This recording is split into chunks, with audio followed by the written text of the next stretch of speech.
Cinema হলে রূপালী পর্দা কাঁপানো সেই সরকার এখন বাস্তবের তামিলনাড়ু শাসন করছেন। কেন বলছি? কারণ সিনেমার মতোই বর্তমান বিজয় থালাপতির সরকারে হুঁশিয়ারি আছে, ইমোশন আছে, আর আছে একের পর এক বড় সিদ্ধান্ত। মুখ্যমন্ত্রী হিসেবে শপথ নেওয়ার পর থেকেই একের পর এক ছক্কা হাঁকাচ্ছেন থালাপতি বিজয়। তাইওয়ান ইস্যুতে বিদ্যমান বিরোধ নিয়ে মার্কিন প্রেসিডেন্ট ডোনাল্ড ট্রাম্পকে হুঁশিয়ারি দিয়েছেন চীনের প্রেসিডেন্ট শি জিনপিং। তিনি বলেছেন, ইস্যুটি ঠিকমতো সামলানো না গেলে চীন ও যুক্তরাষ্ট্র সংঘাতে জড়িয়ে পড়তে পারে। বেইজিংয়ে দ্বিপক্ষীয় বৈঠকে এই সতর্ক বার্তা দেন শি। হত্যাকাণ্ডের মাত্র 7 দিনের মাথায় আত্মসমর্পণ করা আসামিদের জামিন দিয়ে দেন বিচারক। এই ঘটনায় ক্ষুব্ধ হয়ে মামলার বাদী জুতা নিক্ষেপ করেন বিচারকের উদ্দেশ্যে। প্রিয় দর্শক, ব্রেকিং নিউজ এইমাত্র পাওয়া সংবাদে স্বাগত। দর্শক, থালাপতি বিজয় সিনেমার স্ক্রিপ্টকে হার মানিয়ে বাস্তবে রূপ দিল। চরম অশনি সংকেত মোদির জন্য। বিপাকে পড়তে যাচ্ছে মোদি সরকার। থালাপতি বিজয়ের একের পর এক সিনেমার স্ক্রিপ্ট বাস্তবে রূপ, একের পর এক মেগা প্রকল্প।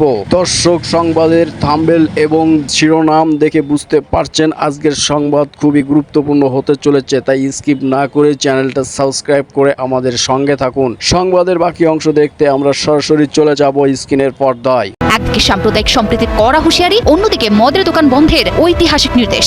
তাছাড়াও আছে জনকল্যাণমূলক কাজ। আর এভাবেই তামিল রাজনীতির পিচে বিজয় যেন লিখছেন এক নিখুঁত চিত্রনাট্য। তামিলনাড়ুর নতুন এই রাজনৈতিক মহাকাব্যের নায়ক এখন শুধুই বিজয়। পর্দা নায়ক যেমন সমাজের অভিশাপ দূর করেন, মুখ্যমন্ত্রী বিজয়ও ঠিক তেমনটাই করলেন। প্রথম বড় সিদ্ধান্ত হিসেবে তিনি রাজ্য জুড়ে 717টি মদের দোকান অবিলম্বে বন্ধের নির্দেশ দিয়েছেন। মুখ্যমন্ত্রী বিজয়ের নির্দেশ অনুযায়ী তামিলনাড়ু স্টেট মার্কেটিং কর্পোরেশন পরিচালিত 717টি মদের দোকান অবিলম্বে বন্ধ করে দেওয়া হবে। এই দোকানগুলো মূলত বিভিন্ন মন্দির, মসজিদ, গির্জা, শিক্ষা প্রতিষ্ঠান এবং বাস স্ট্যান্ডের কাছাকাছি এলাকায় অবস্থিত ছিল।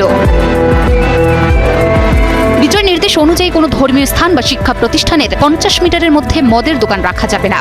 শুধু মদের দোকান বন্ধ নয়, শপথের দিনেই সাধারণ মানুষের জন্য এক গুচ্ছ জনহিতকর কাজ শুরু করেছেন তিনি। নাগরিকদের জন্য 200 ইউনিট পর্যন্ত বিনামূল্যে বিদ্যুৎ প্রদান, মহিলাদের সুরক্ষায় গঠন করা হচ্ছে বিশেষ বাহিনী, জেলাগুলোতে মাদক নির্মূলে গঠন করা হচ্ছে বিশেষ ইউনিট। তবে শুধু প্রশংসার কাজই করছেন না। একজন নায়ক যেমন বিতর্কের মুখে পড়েন, তেমনি তামিল সঙ্গীত বিতর্কের রেশ কাটতে না কাটতেই নতুন বিতর্কে জড়িয়েছেন তামিলনাড়ুর মুখ্যমন্ত্রী বিজয়।